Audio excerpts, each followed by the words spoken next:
Welcome to the Midweek message. We're going to be looking at some verses from Proverbs chapter 22. We're going to start in reading in verse 12, and I'm reading today from the New King James Version of the Bible. Proverbs chapter 22 and verse 12. The eyes of the Lord preserve knowledge, but he overthrows the words of the faithless. The lazy man says, there is a lion outside, I shall be slain in the streets. The mouth of an immoral woman is a deep pit. He who is abhorred by the Lord will fall there. Foolishness is bound up in the heart of a child. The rod of correction will drive it far from him. He who oppresses the poor to increase his riches, and he who gives to the rich will surely come to poverty. And those are verses 12 through 16 of Proverbs chapter 22. So let's take a look at them one by one.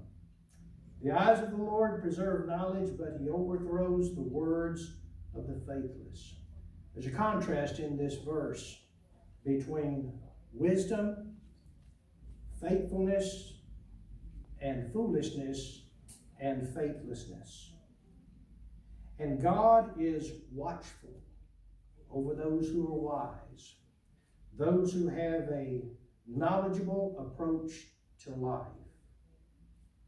Looking back over the years, I have spoken many times on topics that I knew very little about. I have observed that other people may do that as well. We're better off, though, if we speak to points that we know about and understand and have some wisdom with regard to them.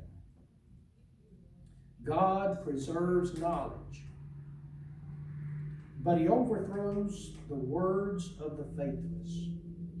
Now, it is true that many times in the short term, those that are faithless, those that are foolish, those who do not act with wisdom and knowledge, may even benefit in the short term. But God is listening, and God is watching. And he's looking to see if you are wise and knowledgeable of the things that you speak about. And he's looking to see if you are true, trustworthy. Verse 13 says, the lazy man says, there is a lion outside, I shall be slain in the streets. This is a rather familiar little statement of Solomon's that basically says that there are people who are lazy, are folks who just don't want to work. And they think up all kinds of reasons that they shouldn't have to work. Concoct scenarios in their mind. There's a lion outside. Surely I can't go to work. Maybe you've worked with folks on some job that it just seemed like every time you turned around, they weren't there. And they always had a reason that they weren't there. And after a while, people on the job, maybe you yourself, began to wonder, are these reasons even valid? Are they not looking for excuses not to work? The Bible always promotes industry over sloth. But there are people, you may not know many of them, but I do, and they don't want to work. Verse 14. The mouth of an immoral woman is a deep pit. He who is abhorred by the Lord will fall there. I often tell people in groups and therapy sessions, if you want to mess yourself up, sex is the way to do it. There is nothing that will create more havoc in your life, hurt more people, and make more folks mad at you than to get involved in immorality. And there can be lasting consequences of that. Thankfully, that's not always true. what an immoral woman says draws a person into a deep pit, great sorrow. Don't go that way, Solomon told his son. Don't go by her house. Don't go where she's at. By the way, there are many men whose mouths are also deep pits. It's not necessarily only a gender-specific thing, but you got to remember, Solomon's talking to his son.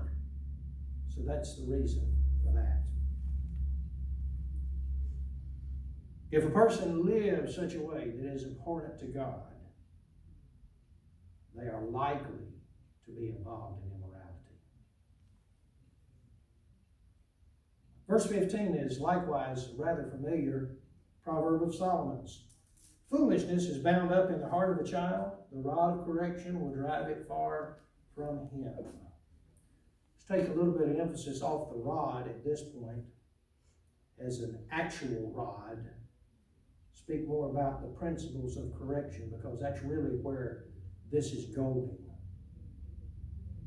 Children that are not disciplined and not restrained and not given boundaries will naturally follow immature patterns that are likely to bring them and their families into great sorrow. One of the things about our society today is we are assuming that children and adolescents have the ability to make life-changing decisions regarding many things. Did you know that a person's brain is not even completely developed until they're in their 20s?